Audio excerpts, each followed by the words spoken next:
नमस्कार। शिव संहिता में योनि मुद्रा बताया गया है, तो वह क्या है, उसके लाभ क्या है, कैसे करना है, इनको आप जानिए। ठीक है, और शेयर भी करिएगा और जानिएगा तो बताइएगा कमेंट बॉक्स में कि कितना आपने समझा। इस यानी कि यह आप 11वीं मुद्रा समझ सकते हो।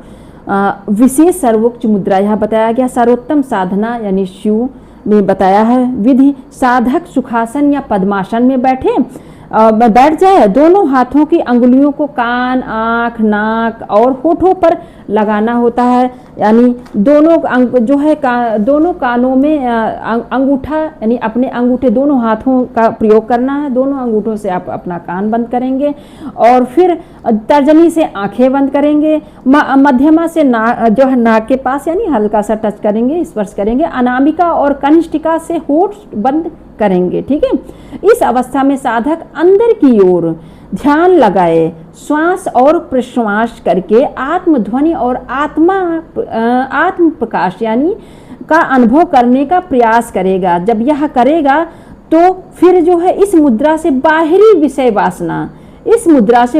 विषय वासना से मन हटकर अंतर्मुखी हो जाता है। साधक अपने अंदर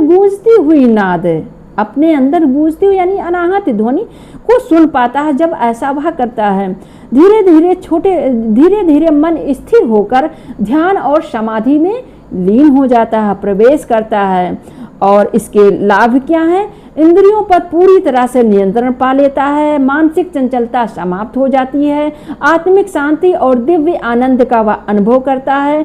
योगी को परमात्मा से एकत्व यानी परमात्मा से एकत्व का अनुभव होता है।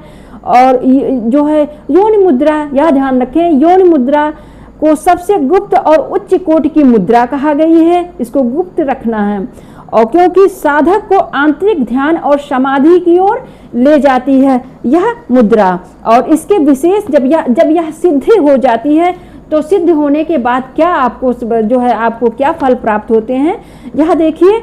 जो है गुरु हत्या जैसे किसी को हो जाए, अब देखो इसको ध्यान समझिएगा।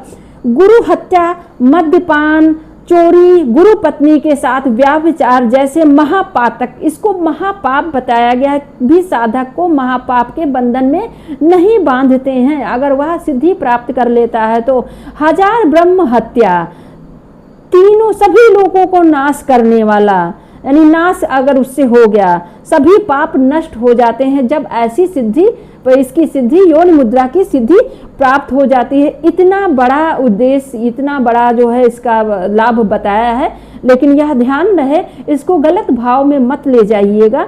इनमें कहने का तात्पर्य यह है कि मान लो समय काल परिस्थिति ऐसा कुछ हो जाए तो ये सब आप जो पाप लगते हैं, इससे बड़ा पाप कोई है ही नहीं है। अगर ऐसा कांड हो गया आपसे तो आपको पाप नहीं लगता है। जब सिद्धि हो जाएगी तब, यानी जो योनि मुद्रा है उसकी सिद्धि हो गई तब।